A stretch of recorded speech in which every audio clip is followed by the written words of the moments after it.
Hey, what's going on, everybody? Welcome back to another episode of the MindShare podcast. This show is sponsored by Kits Keep in Touch Systems, a two-time international award-winning marketing suite for sales professionals. REM Real Estate Magazine, Canada's premier monthly magazine for real estate professionals. And OREA, the Ontario Real Estate Association, Canada's largest provincial real estate association.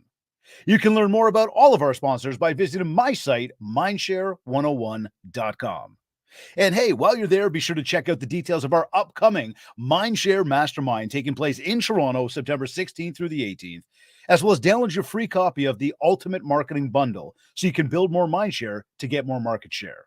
Plus, learn more about our one-to-one coaching and keynote speaking. Today's episode is number 281. Since 1994, he and his team have been recognized locally, nationally, and internationally as a proven top performer for RE/MAX in the Maritimes, including being acknowledged with the RE/MAX Circle of Legends and Lifetime Achievement Award, as well as the RE/MAX Hall of Fame Award. He has been a guest speaker at several conferences, including a keynote speaker at the RE/MAX Netherlands Convention. Many of his clients are second or third time home buyers and sellers. And he says what distinguishes he and his team within the Halifax real estate market and contributes to his team's ongoing success is their broad network of contacts throughout North America and worldwide, as well as in-depth market knowledge and insight into trends affecting his local area. Joining me on this episode of the MindShare podcast is top producing realtor, Thomas Bagogloo. Big T. Whoa, welcome to the MindShare podcast. The crowd. How you doing? Everybody on audio right now, everybody listening on the audio right now cannot see what you're doing with those big claw hands. Okay. And they're probably thinking, what's he talking about, claw hands? But I think I should let everybody know, Thomas from the East Coast, Atlantic Canada, and lobsters are a big deal out there. So we've got the lobster claws on. How are you, pal? Doing great. Thank you. Thanks for the opportunity. I look forward. Oh, I'm excited to have you here. I think it's been some time we've known each other, crossed paths many times over the years, and I think I know what value is going to come from today's episode for everybody. But we say everybody's looking for that secret sauce, that magic pill, the recipe. What's going to make me super successful? Well, we're going to do that today. Talk about your secret sauce over the past 30 years of what's helped you create success in real estate. But I guess I'd start off by asking, what do you see? What's going on out there? Is this flat out? Is this the worst real estate market, that you've seen in the past 30 years of being in the industry? I can't say it's been the worst. Okay. I would say it's challenging, but it's similar to waves. You have the ebb and the flow. And right now, anything that goes up for an extended period of time cannot continue. It doesn't mean there's going to be a total collapse, but there's going to be a rebalancing. And you can have consistency on going up, but there has to be a pullback every so often. And that can be defined as every few years. It could be a 5-year cycle, could be an 8-year cycle, but there will be a moderation and a pullback. In short, the Maritimes has always been one of those sleepy markets that just trended upward very slowly.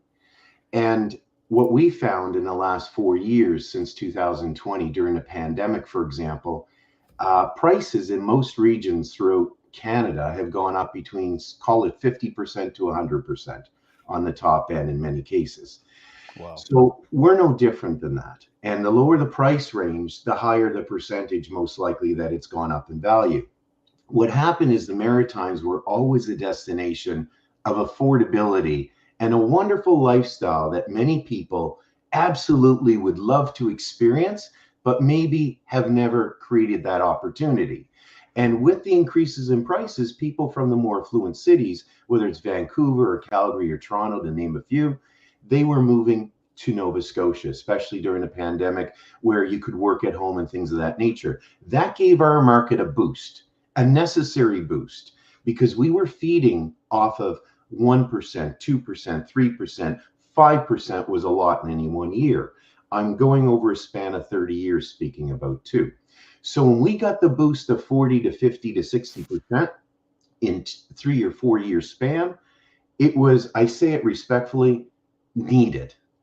Many markets, the bigger cities, whether it's Vancouver or Toronto, I'm not saying they didn't need it. Mhm. They enjoyed gains for many, many decades, and they, when they pull back hard.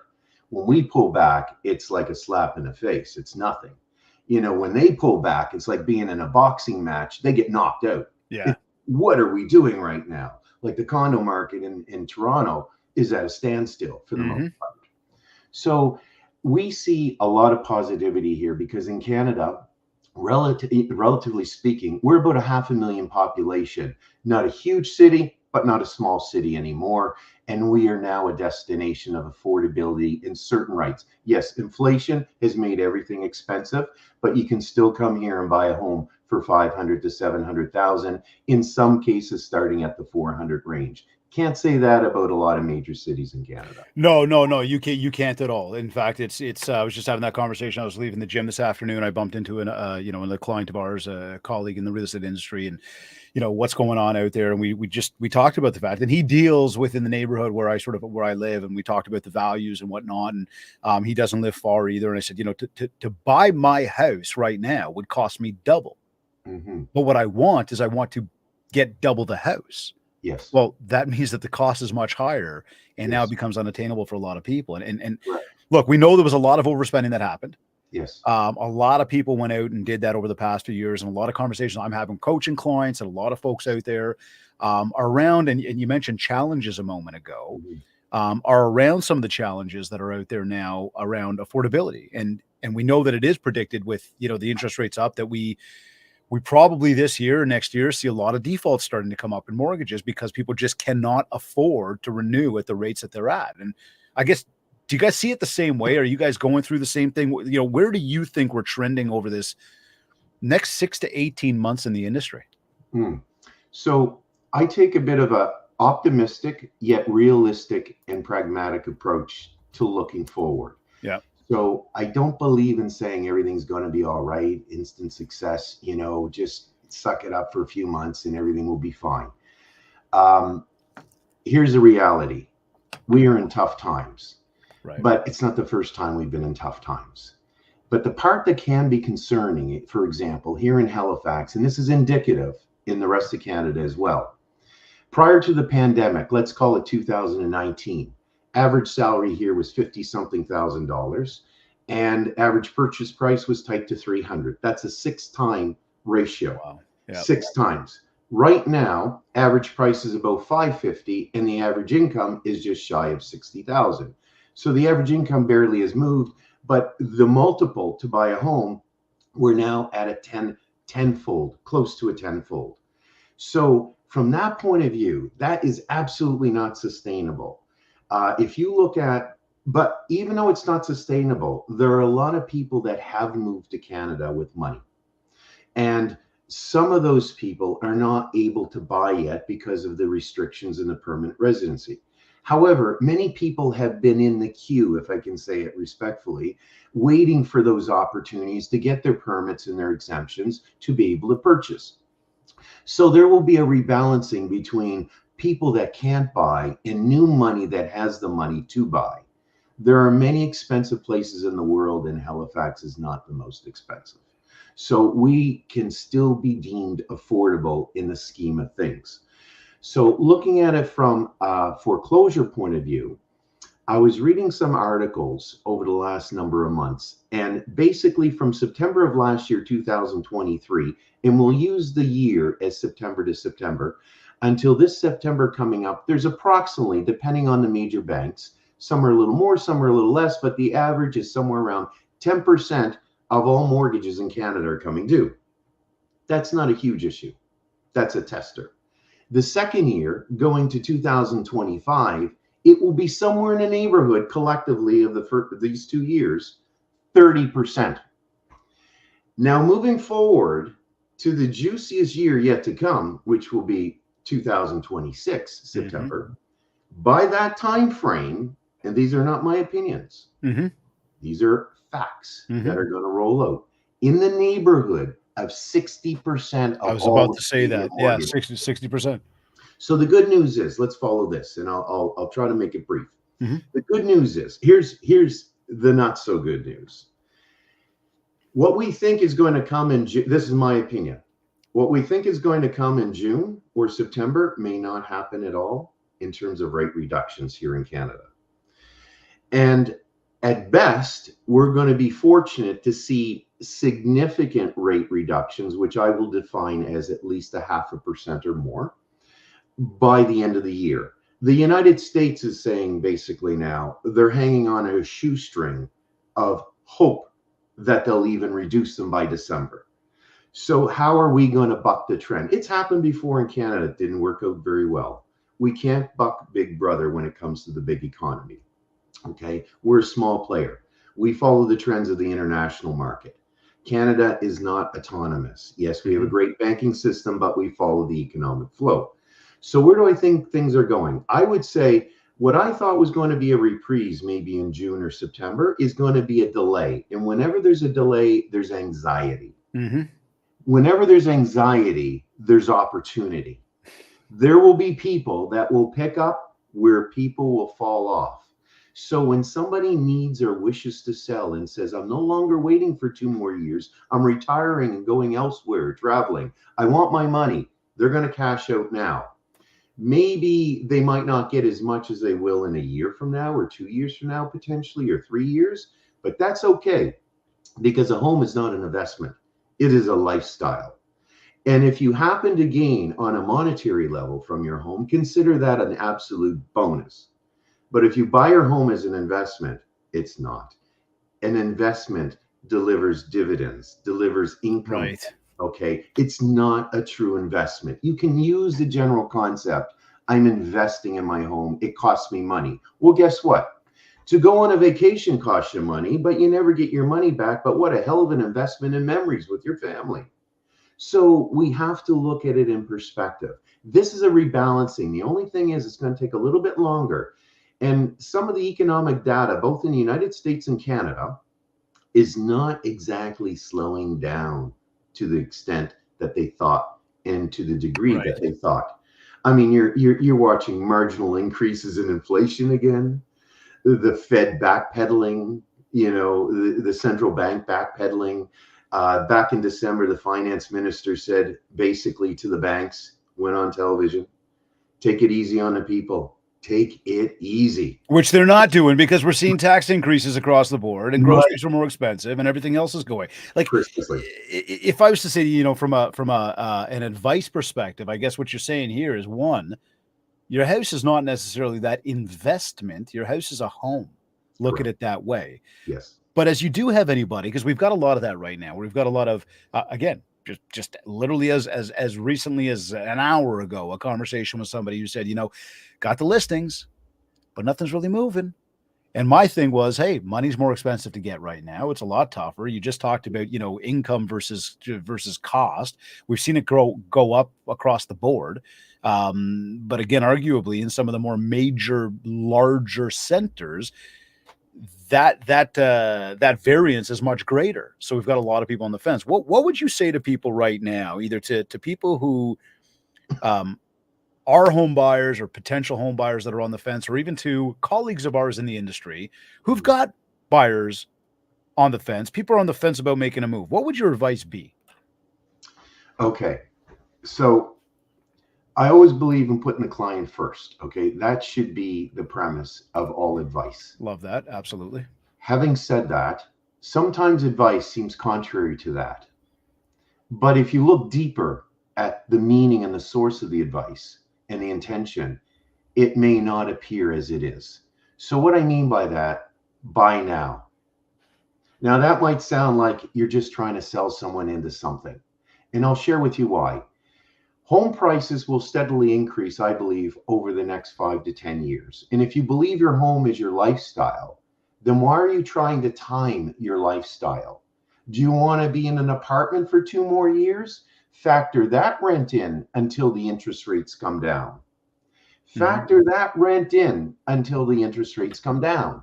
And then factor in the increase in home prices, whether it's 5%, 10%, 20% over the next couple of years. I'm not here to say how much, but I believe it will go up. I believe we're in a landing or a holding pattern where every market individually, Toronto, Vancouver, Halifax, depending on its elasticity and how far it got stretched upward in price, will determine how fast and how hard it falls. So one thing you can guarantee yourself of is if you can afford to buy a home and a lifestyle that will give you the benefits that you need today for your family, it could be closer to schools, closer to work, near aging family members, do it now, because that home is a lifestyle. And I have yet to see somebody go on vacation, for example, and look for their money back. Where's my return? The return's not in the form of money. It's in the form of lifestyle. So in short, if you buy now with the intention of not flipping in 1 or 2 or 3 years, but hold for 5 or 7 years, a typical normal family holding pattern, then do so. And the interest rates will change and you can refinance along the way. And by the way, when the market was really slow in a buyer's market here in the Maritimes for many years, for a decade at a time, people made less money. And we all heard Vancouver, Toronto going up in price, which was wonderful. We were just tickety-boo, like barely moving. Did we have a heartbeat? Slap yourself. Are you awake? Market, wake up. I got in the market in 1994 at the tail end of the hangover of the recession. I was going to say double-digit interest rates. I sold tight to, in my first year, $100,000 in real estate commissions. Actually, I got to ask you about that. I wanted to take you back to that one. I wanted to go back to the first year, like the first deal, because as we talk about what's going on with the market and we look at like where we're at today, and we look at your career so far, and you've achieved a lot. 30 years.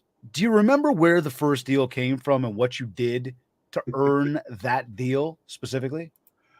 I do. It's interesting. All the coaching and the seminars that I've gone to, it comes back to one thing: the secret sauce in this business. There are derivatives. There are other ingredients.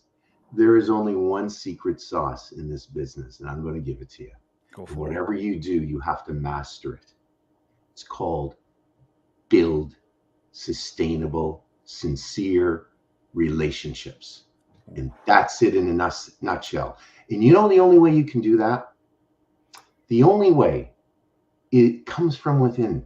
You have to want to do it. And when you want to do something, it's different from needing to do something, because you have an inherent and innate perseverance. That survival instinct to grow yourself and build yourself is natural. Get out there, build your relationships. So here's what I did. I was thrown a phone book. Back then, that's what they did. A phone book? Believe it or not, they existed. Yeah. We had the yellow pages and the white pages, and some were combined, right? So I said, really? This is what we're going to do, is it? Okay. How about I take a shift? I took a shift. I was on the first night. I swear to you, I picked up this call. I was so hungry. I ran with it. What did I do? I talked to them, mostly about not even real estate, life, because I didn't know the individual. Sold them a home. About a week and a half later, maybe 2 weeks, I said to myself, wow, I did a duty call. My boss said, you got to get out and knock on some doors. I said, really? Yep, knock on some doors. Oh, here's some flyers. Drop your business card and away you go. Guess what I did? Knocked on doors. Took me 3-4 days. I picked up a buy and a listing from it. I would never have believed it. I go back to my broker. He goes, this is incredible. So then he says, what else are you going to do now? He goes, why don't you go work on a for sale by owner? And I said to him, okay. So I drove around and I said, well, how am I going to maximize my time? The best for sale by owner is going to be a builder, a development. I went to Lawrencetown And I picked up this development. At the time, it was about 25 lots. Well, that, after going through the presentation, persevering, it took me months to get an interview. It took me months before they were ready because they were in development. Perseverance always the key word there. Perseverance, Yep. timing, and patience, Yep. right? Which, by the way, is all part of following up, right? Consistency of follow up. So build relationships and have the motivation, perseverance to have the consistency to follow up. I went after it. No was not even part of the equation. I was there. I did a lot of complimentary work, offered analysis. They said, hey, this young guy's spits and vinegar. Give him a chance. Mm-hmm. 6, 7 years later, that was my business. During that period of time, I sold on average in the high 70s to the high 80s in terms of the number of sales per year. That was in my second, third, fourth year. Wow. So, and it just continued from there. So it was very typical to do type 2 80, just shy of 90 deals a year back then. Right. But it all came from perseverance, doing the tough things first. I got in a recession. I did the hard things, duty call. What am I going to say? Knock on doors, got lucky. You can call it luck. Yeah. And went out in the cart. First of all, I don't believe in luck. I believe it's the culmination of circumstances through what you do and the energy that you put out that leads to an end result. Mm-hmm.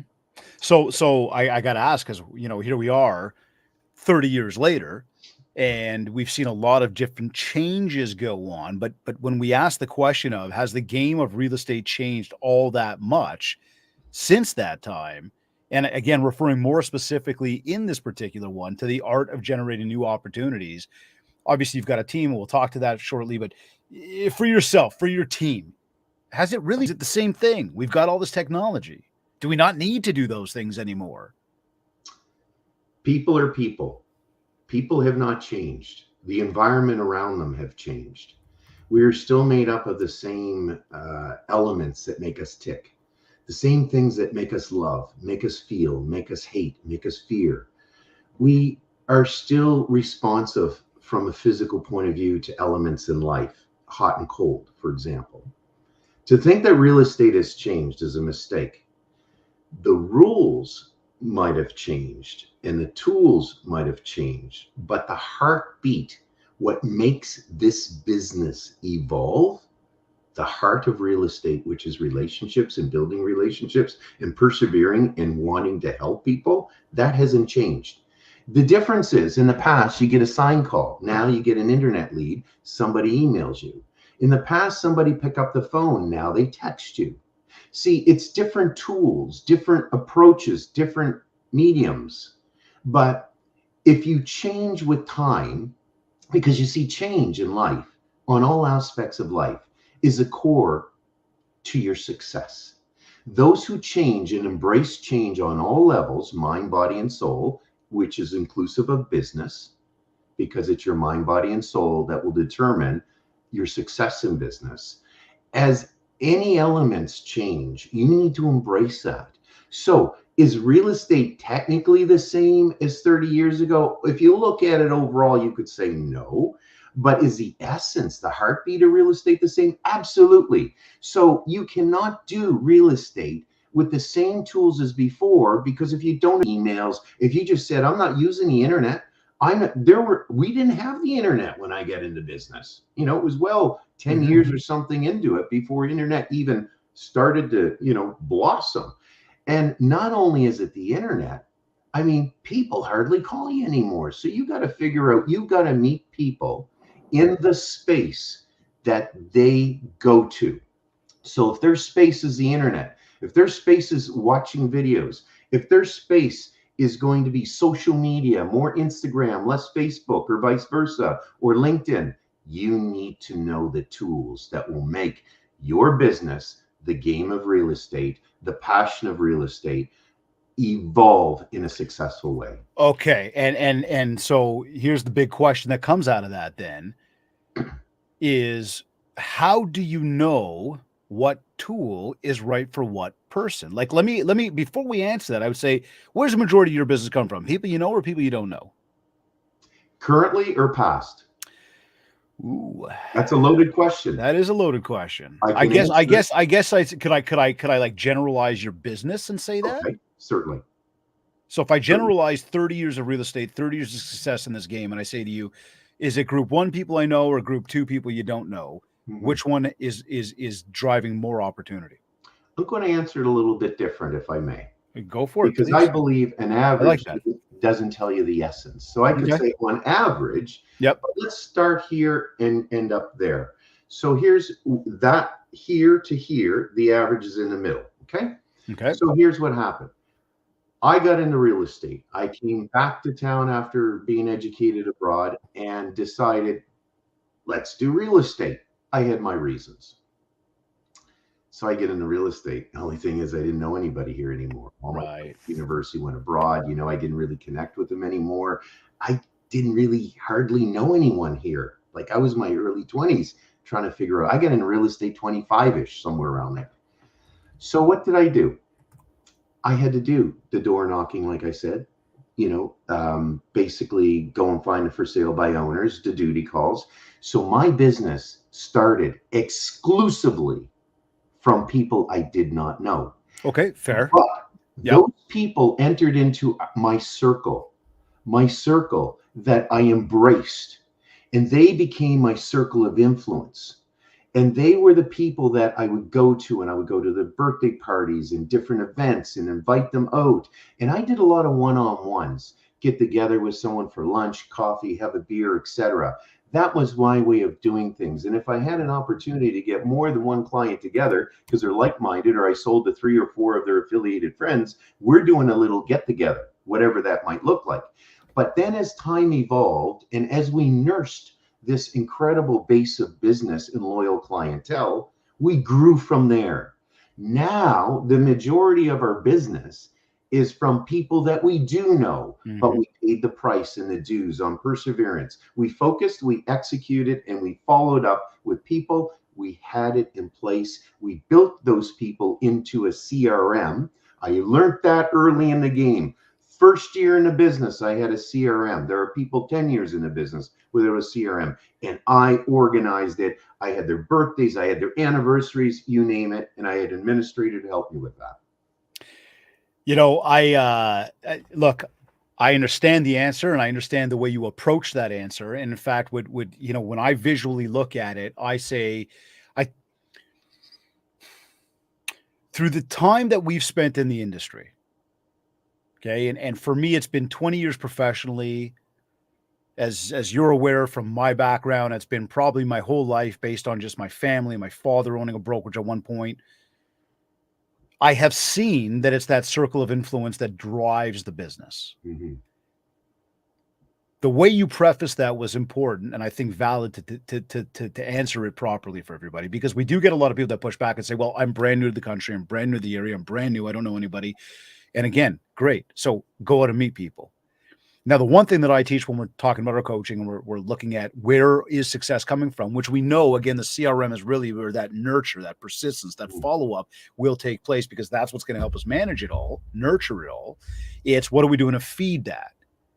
So the way I've looked at it, Tom, is that, again, this is my R&D, okay, is that 70 to 90% of our business in this business will come from group number one, the people that know us, like us, and trust us. Mm-hmm. It is important every single day to go to meet somebody in group number two, to feed group number one. So you're taking two, you're moving them into one, and now you're doing all the things you're talking about. Correct. And now through that persistence and that follow-up and that communication, we're going to have people in the CRM, we're going to have somebody to follow up with, and we're going to learn what that channel or those channels are that they prefer to communicate across. Correct. None of that happens without what you said a moment ago about dealing with people, building relationships, and connecting. Because if you're not doing that and you're just sitting there waiting for leads to come through or waiting for something to happen, you're not going to achieve the level of success you want to achieve. Would you agree with that? 100%. Bang on. Okay. Now, I remember many years ago, I'm sitting in my dad's office and this box shows up at the office mid-afternoon. We go to open this thing, and it was actually this big yeah, you already know where I'm going with this. I do. It was this big styrofoam cooler with live lobsters inside of it. Now, we opened it up and realized that, like, you sent it to us. And listen, I'll tell you this, is that ever since that day, yeah, with the lobsters, right? Ever since that day, anytime I think of you, I think of the lobsters you sent. I think of the fun times that we've had. I remember sitting at a restaurant overlooking the water out in Halifax with some other colleagues of ours having a nice evening once. You know, much the same though. I think of USC. I think of lobsters. I think of lobsters. I think of you. And people might be like, whoa, whoa, whoa. I thought this guy sells real estate. And yes, to everybody who doesn't know him, he does. But I would say too that that's what we call building MindShare. And if you're watching this right now and you're actually watching us, not just listening to us, you'll see that over his left shoulder, he's got a lobster. He opened up the show. He was holding lobster claws. He just held up another lobster. You know, I like the hat, right?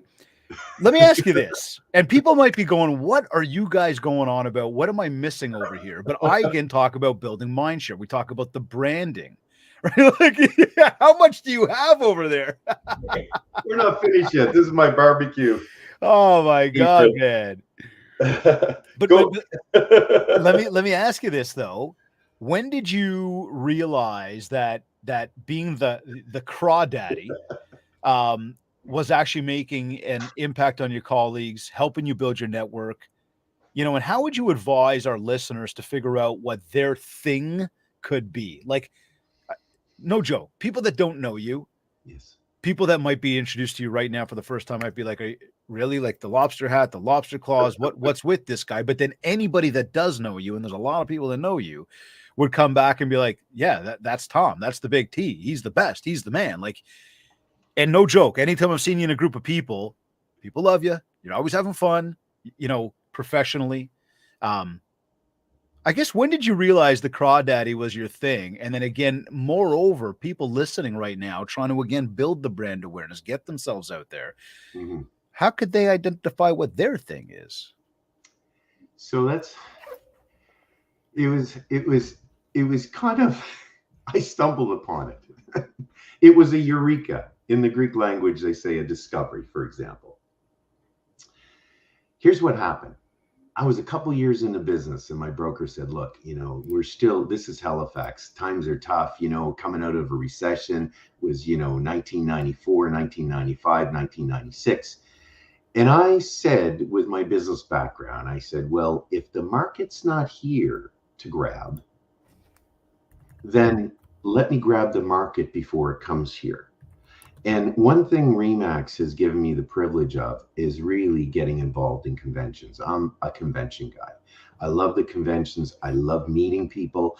I love enjoying people. I went initially to learn.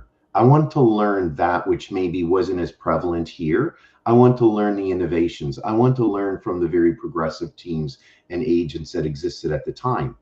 But I knew, who wanted to talk to a little guy from Halifax? Our market doesn't even hit the market. I mean, I'm surprised our market was on the map at that time. It was so Stop, bad. pause for a second. Forgive me. Did everybody catch that? He's newer in the biz. He's identifying an opportunity. And then he's actually got some self-doubt around why anybody would want to talk to him. Sorry, keep going. I just want to put that out there because, again, this is the real stuff, right? This is the stuff that everybody goes, yeah, but. Well, we just served you up a yeah, but. Sorry, Tom, continue. Thank you. So in going to the conventions, I said to myself, if I make genuine relationships, and with that, have some fun. People remember fun. They don't want to be around negativity. So I didn't really talk about our market being down or just going at a blip here and there. I focused on, if you're coming to Halifax, I want you to call us, right? And we're a big military town. So I knew I had an opportunity if I met agents from military relocation destinations, whether it's Ottawa, Petawawa, Victoria, etc., that would come this way. Well, interesting enough, when I got talking to people say, your name, Bagogloo, sorry, over here, Bagogloo. Well, that's Bagogloo, Bagogloo, Bagogloo, what is Bagogloo? Well, I said to myself, and I remembered in marketing, if you can have a very identifiable aspect of you or your personality or something that people can relate to that's different, then with a name like this, if I advertise in any way, because there's just really our family here, it's not a common name. You won't find it anywhere else in Canada. So I figured with no one being able to pronounce this over time and people making fun of it and me endorsing the fun, well, I had a great time at the conferences. Instead of Bagogloo, I decided to call myself Halifax Lobster Daddy. Well, then I bought the domain, halifaxlobsterdaddy.com.ca. I got a few other halifaxlobster.com, etc. So with that, I said to myself, this is incredible. I went to a few conferences. People were really, I don't know if they felt sorry for me. I was from the Maritimes, poor guy, our market's big, poor guy, you're starving. Here, let me buy you a drink. Well, okay, maybe a second one too. I got 2 claws, eh? Don't keep one empty. Promise to keep it 5.0, eh? But see, I'm laughing even harder because, like, been there, done that with you, have experienced it firsthand. It is all genuine and real. And with that, I was able to build relationships. And, I said to myself, if I can come up with a name, and, you meet somebody at a conference, great person, and you just couldn't remember the first name, was that John or James, for example, Sue or Suzanne, you're meeting so many people. So I figured if I have the lobster as an identifiable, I mean, look at this cute little darling here, right? We got them back here, a whole family of lobsters.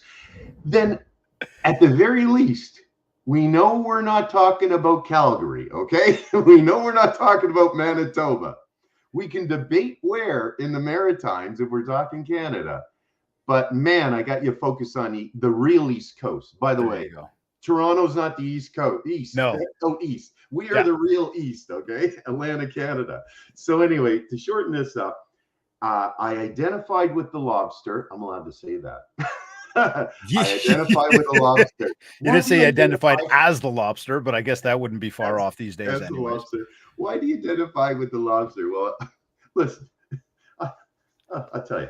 I got 2 big claws, as you know, a large body and a hell of a tail. Okay, so I figure I can identify with a lobster. Okay, so I got out of my shell, no pun intended, and decided to turn this into a marketing thing. So I had the exhibition booths. I had the name halifaxlobsterdaddy.com. If you can't remember my name, Lobster Daddy. Daddy. Yep. Remember that? Yep. Lobster Daddy. And with that, but you got to get out of your shell, sincerely. You have to make fun of yourself, right? I know a lot of people want to roll around in 3-piece suits and be cool and, all that. And that's great. That's their lifestyle. I get it. Okay. There's nothing wrong with that.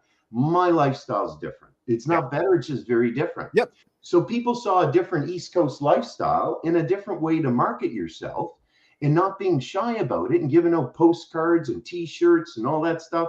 And that created business over time to the extent that it's 30 to almost 35% consistently of our business every single year.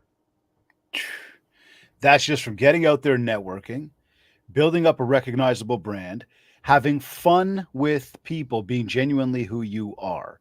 And so I would add on to this to say, because you just said it, and I love the fact that you brought it up. If the 3-piece suit is your thing, then do your thing. That's okay. We're not saying it's wrong. We're not saying anything. There's nothing to that. Because I'm sure there's some people sitting here going, there's no way I would put a lobster hat on my head or lobster claws on. It's not who I am. Mm-hmm. And again, understand what Tom just told us. It's not what he's suggesting you do. What he's saying is figure out who you are and embrace that. Yeah. Right? Embrace that and leverage that. That's what people are going to get to know you for. 100%. Now, Tom, with that, as we talk about the networking, we've talked about a lot of the heavy lifting that you've done over the years, from a door knock, a cold call, a phone book, seriously speaking, we're driving around for sale by owners, courting builders and trying to figure that part out. Turning this to marketing, okay, or expanding on the marketing conversation at this point here. We just talked kind of branding, talked about some communication channels. I think we've already kind of established that you believe the phone call is super important. Would I be correct in that? And if I said to you, was calling the contact list, what are your thoughts? What are your opinions on calling that list on a regular basis? What would you say to that? You need to. And I'll use the word call generically. Well, it could Okay. be email, text, call, video. For example, in terms of marketing, well, I'll focus on communicating.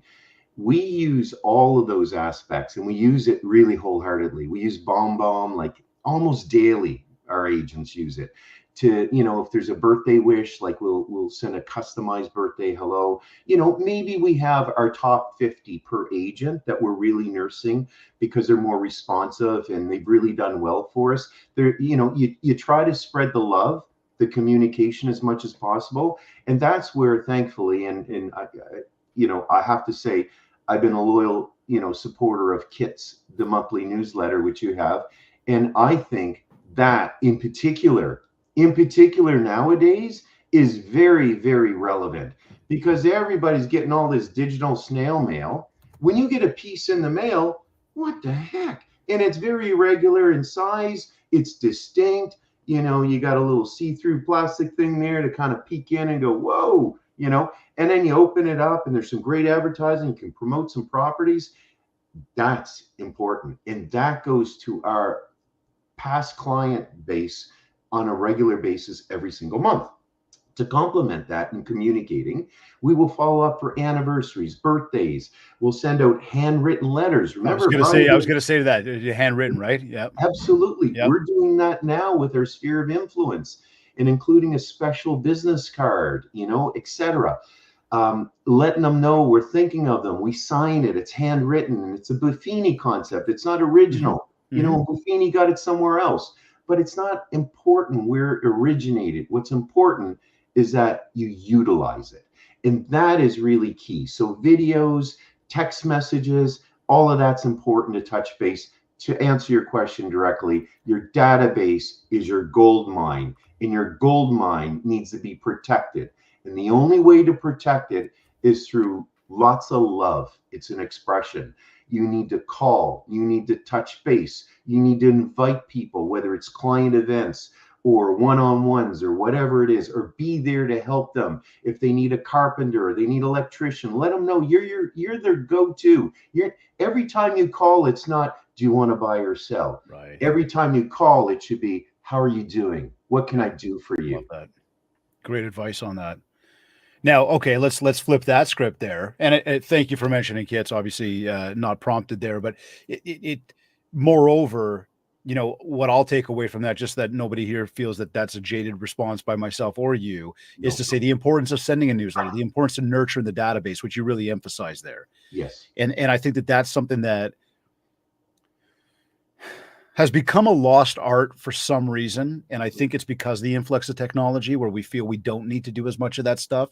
Yet you talk to any top producing agent who's had longevity in this business, they will tell you that that's the gold mine. As you just said, that is the gold mine. And my words are always, you just got to mine that shit. Yeah. Right. What about the so as we talk about this transition and what some of these other options might be for marketing, what are your thoughts on the world of online lead generation? Does it work? Does it not work? Does it take too much time, too much money? Just, I guess, thoughts, opinions around that. There's definitely a lot of mixed feelings on this topic, and I've really delved into it, talking to different top producers, different companies that are for the RE/MAX International Convention, other conventions. Here's a short version. They're not easy. Okay. But life is not easy. Fair. And it might be 5 or 10% of your business initially if you nurse it correctly, but that 5 or 10%, which we call the unknown business, becomes the known business when they transact. And every person that transacts might have a possibility of sending you 3 to 5 referrals over many, many years. So you are adding an annuity, if you will, to your database of financial success. Every individual that you add to your database, look at them as a human being that can offer you value, not an asset. They are not an asset. Treat them like not a lead. They are people. They are people, precisely. And people need interaction. People need to know that you care if you want them to care what you know. And we've all heard that before. Relationships and building relationships is not complicated. Be yourself, talk from your heart and stop being that which you're not, and just execute from there. As far as the pay-per-clicks, they're more distant. Some say it's a 2% success. I think it can be a 5 to 6% success. So if you get 100 leads, if you do it on an average scale, you might get 2 deals out of it. Sure, you might have to follow up. They might not be ready for 18 months. What are you planning to get out of the business? Because when 18 months comes from now, wouldn't you like to have 8 to 10 more deals, or 80 to 100 more deals, depending on the size of your team and what you're doing? Because don't look at what you can close today, because you need to eat tomorrow. Start planting when you're eating.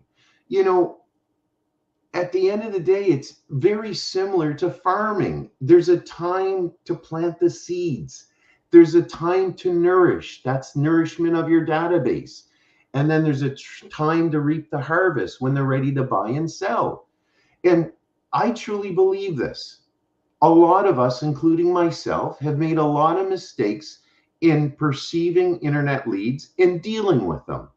But I think with today's technologies and variety of websites, and the integration of the CRM with the website and the automation, whether it's KV Core or Sierra, or, there's all kinds of Follow Up Boss is an integration system, but, there's many, Realty Geeks, and there's all kind. There was Uber at one time, still is. I mean, many of these will offer different dynamics at different price points. Cheap is not better, and more expensive is not better. What works is what you feel comfortable with. Always analyze the different options and really put some time and effort into it, because they all sound like they can do the same thing right now, but behind the scenes, they're very different. Most people look like human beings. Notice I said most people look like human beings. A little lobster. But not all human beings are the same inside. Right. So it's the same concept. At the end of the day, some will argue there's no bad lead, there's only bad conversion. So now with the integration of AI, which we're utilizing, it allows us with the follow-up system to really make it more interactive.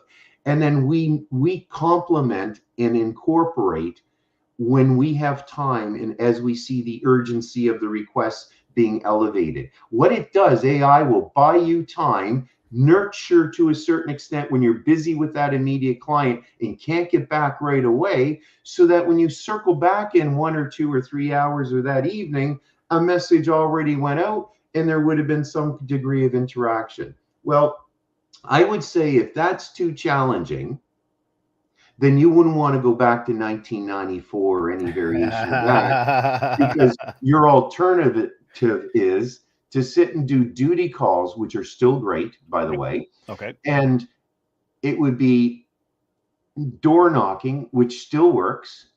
And it would be for sale by owners, which still can work. But with each one of these systems, you have to identify what you're comfortable with. So just because you may not door knock right now, but I did in 1994, in 1996, for example, but now I'm feeding off of the treasures, the benefits, the seeds that have blossomed over the years, like the olive tree that gives you so many wonderful olives. Well, you had to nurture it at one time. Right. And then it provides you the fruit. So you can't expect everything all at once. You have to put your time in. You need to persevere, and you need to focus on relationships.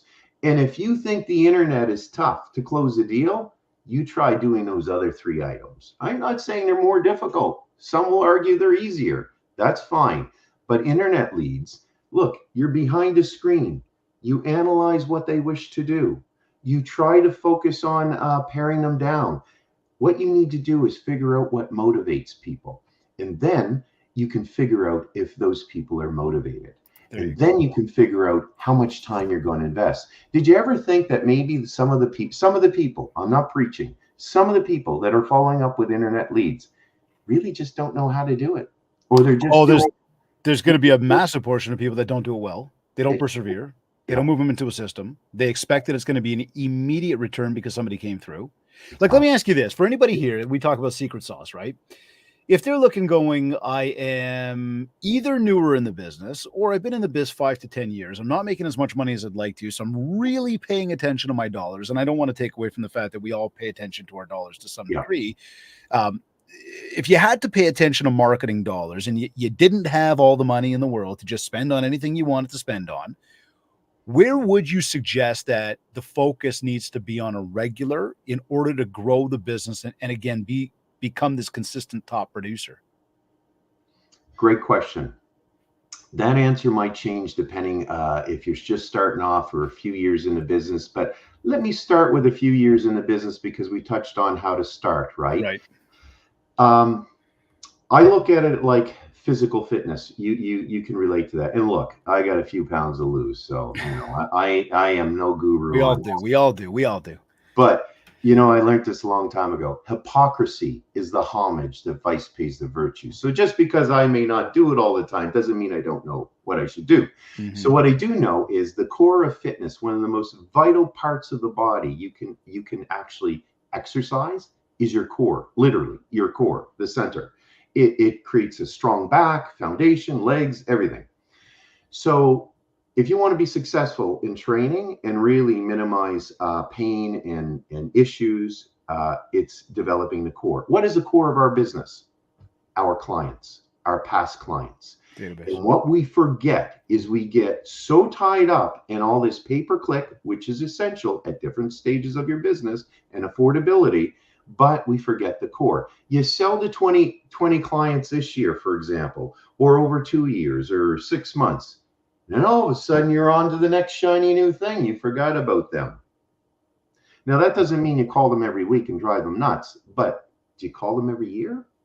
Do you call them every 6 months? Are you sending them a newsletter? Are you sending them a video? What about their host anniversary if you don't want to get personal on their birth dates? You have to focus on the core. The core of real estate is your loyal and past clients, and never forget that. We as agents have often made mistakes, some of us, on going for the new and assuming the old will always be there. So what about, and great points made, and I would say that again, to me, that's very much in line with everything I've learned from my time in this industry, is that's exactly that. I like the way you structured that too, about the core, right? That database being so again, quickly on this one, I'd say, do you include your realtor colleagues from coast to coast? Yes. Within that core? Correct. Okay. See, it's very important to look at that core. Like in my case, part of my core was my contacts, my real estate colleagues across Canada. And to that point, like I said, over 30% of our business or in that neighborhood comes from repeat business or repeat business from other agents outside of our area. So that comes from the conventions, the lobster branding, personality, networking, embracing all that dynamics. So with that, what's important, if you're limited on marketing dollars and wanting to know what channels, make a video, expose yourself, let people know who you are, give them some tips and tricks, not all the hi, have I got a home to sell to you, right? Yeah. Yes, market your properties. No one's saying not do that. But if you go to a site and it's like property for sale, sold, property, like have something in there about landscaping. Have something in there that identifies you about your taste. What book did you read this month? Whatever that dynamic is. None of that costs money. When I say money, it's more of a time element. So if I said without money, minimal money, what can you do? Focus on your social media and embrace video as part of it and use that to push out to the people that love you and are loyal to you. Focus on your core. Love that. Love that. So now here, as we talk about focusing on the core and we talk about everything going on in a day, are you a scheduler? Or do you just kind of get up and sort of run and gun throughout your day, see where the day takes you? I mean, how do you stay organized and on top of everything? And moreover, I'd even say, are there any particular non-negotiables in your day? Which if I had to guess before you answered that, I'd say you focus on your core most of the day. There are non-negotiables. What I'll say is at different stages of your business, you'll have different ways of working, right? So I'm going to answer this at my stage of life right now. Okay. After being 30 years in the business, I run a team that I'm very proud of. How many people on the team? We are 7 people in total, 2 full-time administrators, myself and 4 other agents. I have a few team partners that have really have embrace change and help make our business grow and move in a direction that's more modernized. So we got the old-fashioned service and we got the modernization of technology all combined into one. So most of my team members, they run with the buyers. So I don't have to worry about being called in that last minute showing. So what I'll say is this: when it comes to scheduling, it's very important. As you're building your business and you're really into your business, you need to schedule. I was always a to-do list guy. I still am. I have different categories of to-do lists. I use different softwares for that. That's irrelevant. What's important, find a software, find something that you like, make it. In the old days, I was a big agenda book guy. Buy the agenda books at the end of the year, to get it for the new year with the December incorporated in it, in the January, and then carry it through. And what you didn't do today, you move on to tomorrow. Here's a couple essentials. You need to differentiate between what is important and what is not. Just because something will seem important to someone else, it may not be urgent to you. And what is urgent to you is not necessarily important to someone else. But you should have usually 2 or 3 main things that you absolutely need to get done that day. And no matter what comes into your life, within reason, it should not interfere with that success plan. So you can have all the little tasks, but don't do the tasks and miss the big picture. You need to get your 2 or 3 things done. What is that? Number 1, the non-negotiables. At least 5 or 10 calls to clients a day, past clients. Okay. And I don't count following up with a lead 2-3 times the same lead that's not what I'm talking about. I'm talking about someone who sold in the past, reach out. Okay. You do that, your business will change. But of course, you need a business in order to do that. You need the core in order to do that. So we talked about the hard steps, right? Which is this, and that includes scheduling, being disciplined. Yep. You should have a routine. Some people say, I know agents that go, all right, between 10 and 11:30, that's my call time. If that works for you, great. I'm a bit more flexible. I'm a bit moving target. So I'll say, I got to make this happen, but it won't happen in the morning because of whatever. It's now going to be at 1 o'clock, but you got to be disciplined to actually follow up. If there's a carry forward, because there's no instant sauce to this, if there's a carry forward and something chaotic happened, it could be negotiations or otherwise, or somebody says, I need you to come out to this property. It's got to get done. You make it happen, but you move your other priorities to the next day. Don't say, because today I didn't do, therefore it moves off the list forever. No. So schedule within reason, but remember this, we are not 9 to 5. So an exact schedule doesn't always work for most people, but scheduling will work for most people. You want to be successful, you need to schedule it in. Might not look like the perfect schedule, but look at it. There is the calling that day. There is, I have to get this listing done today. Do not put off for tomorrow that which can be done today, especially if I can say, during your building stages of your business. Those are bad habits if you do.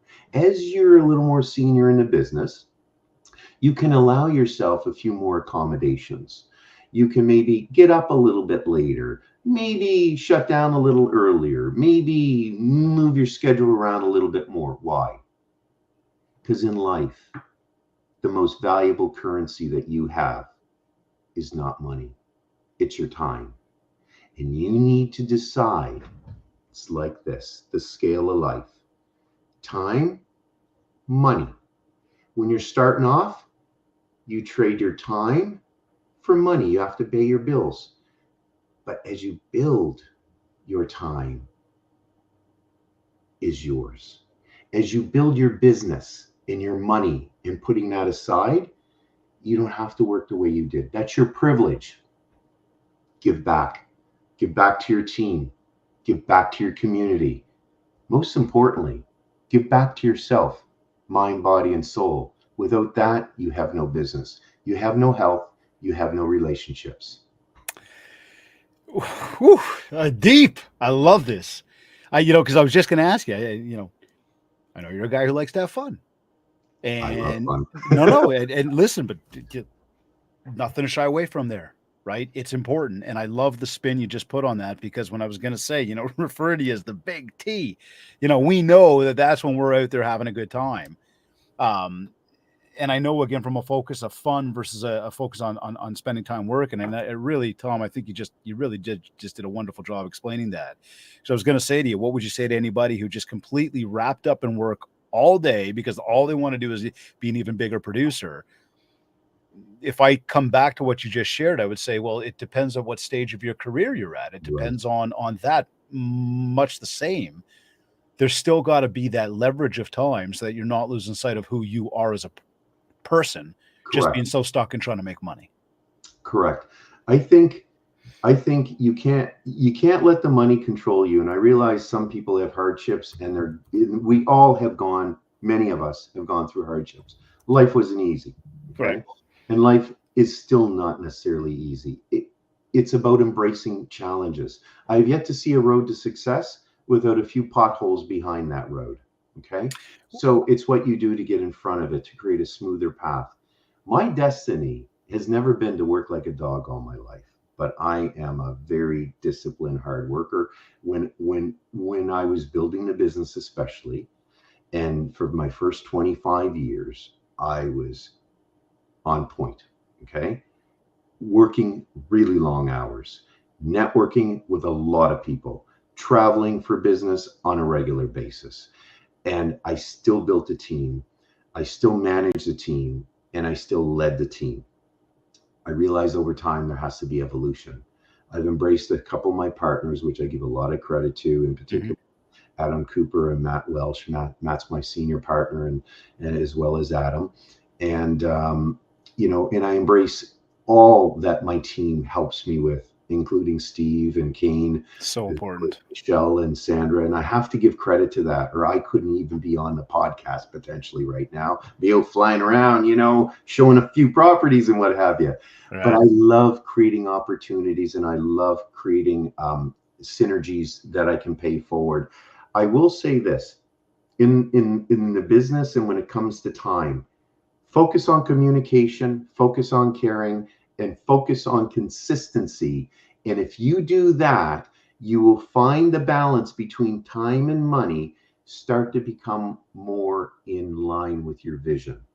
So I believe that it's important to honor yourself, because we weren't born to work 24/7. We were born to help, perhaps 24/7. Ooh, I like that. So find the difference between truly working and helping, and moderate that. If you got a difficult client that's driving you nuts and stressing you, sometimes you got to cut it loose. And it doesn't mean the client is bad. It doesn't. You're not the right fit. And you got to swallow your ego. And running a team, you have to swallow your ego. You have to embrace other talents so that you can actually feed off of your strengths and hire and delegate for your weaknesses or areas where you need more support.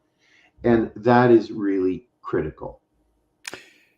When you look at the end of your day, after everything that you've built,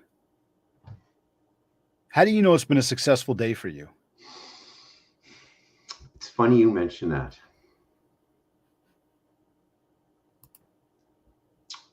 For me, now, as I reflect over the last number of years, especially, it's a successful day when I can truly say this, and this is not a cliche, Mm-hmm.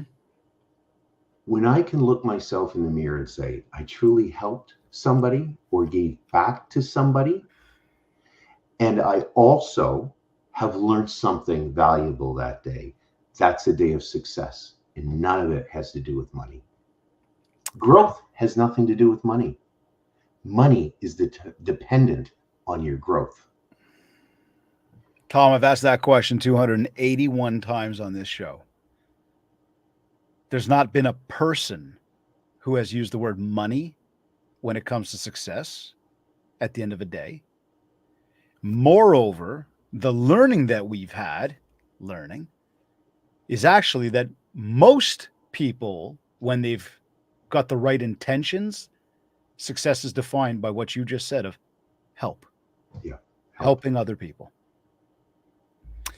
Tom, any final words? Any words of wisdom? And look, I we could spend hours on this one because you've been just a ton of wisdom today, a ton of insights, and I truly am hoping that people will dig in and get to even know you better and understand you more, understand why you've achieved the levels of success, which you're very kind to share with us here today. So I thank you, sincerely for making the time to do that.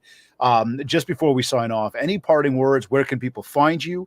And again, any just words of advice that people could leverage to build that mind share to get more market share. In about under a minute, might be a minute and a half. I'll give you about 10 quick points. Go for it. No stories attached. The impact that you make on people and relationships are the memories that will shape your life. Number 2, I follow the principle of Kaizen. It's a Japanese philosophy, but it's ingrained in many cultures. It's just called different. Small incremental changes over time will lead to a compound or a very successful gain in the end. Okay? Continue to be yourself. Continue to learn and grow. That's essential. Growth starts outside of your comfort zone, and that's a big one because people don't want to change. I've used that concept over time. I've used with my team as well as in the Netherlands when I spoke. FEC, focus, symbolic of a goal. Execute, initiative, implementation. Follow up, what happens thereafter. Otherwise, you have a dead goal that goes nowhere. You can't move a parked car. Focus on what the most important priorities are for you each day. We talked about 2 or 3 items and not letting the minutia get in the way. And continue to work toward the person that you aspire to be. That's a really key one. Find the work-life balance because we talked about time and money.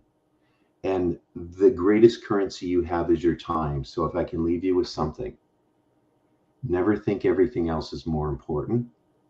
It's your time. Thomas Bagogloo, everybody. The big T from the East Coast, the crawdaddy. Inspiring, my friend. Motivating, inspiring, educational, informational. Today again, we really wanted to leverage that. And look, everybody tuned in. There's no secret sauce. There's no magic pill. But of course, so Dave, why'd you title it His Secret Recipe to Over 30 Years of Success? Well, because we were going to unearth what this guy has done. And Tom, you really, really, really did a fantastic job of that today, on what it takes to be successful. In today's business, in the business of old, it's the same business. You just got more tools available to you, right? But have the right head on your shoulders, have the right mindset for what it is that you're doing and how you're helping others, what you want in life out of, your life. Be focused on the right things, and the right things will happen. Tom, you did a fantastic job with this today. I can't thank you enough for joining us here today. Thank you. Thank you very much. It's a privilege. I look forward to seeing you again shortly, my friend. Myself as well. Thanks, you. Pal. Thank you. You're either listening to this on one of your favorite podcast platforms, or maybe you went to my website, MindShare101.com. And hey, while you're there, be sure to check out the details of our upcoming MindShare Mastermind taking place here in Toronto, September 16th through the 18th. Check that out. There's limited spots. It is the event you know nothing about. So, Dave, why would I ever go to something I know nothing about? Well, because you want to go next level. And even conversations we had today are very much about taking you to that next level. So make sure you check that out, MindShare101.com. And of course, while you're there, be sure to download our free copy of the Ultimate Marketing Bundle so you can build more mindshare and get more market share. Of course, for all inquiries, just get in touch with us today. Don't forget to leave a review of the podcast, www.ratethispodcast.com/mindshare101, iTunes, Android, Spotify, whatever device you're using and platform you listen on. Go to this link, www.ratethispodcast.com/mindshare101. We'd love if you take a quick moment, leave us a nice review, a big 5 stars. And if we haven't yet, let's connect on Facebook and TikTok at MindShare101 and on Instagram at David Greenspan 101. Taking a quick moment here just before we sign off to say a big thank you to Kits Keep in Touch Systems, REM Magazine, and OREA, the Ontario Real Estate Association. This has been another episode of the MindShare podcast. Thank you for tuning in.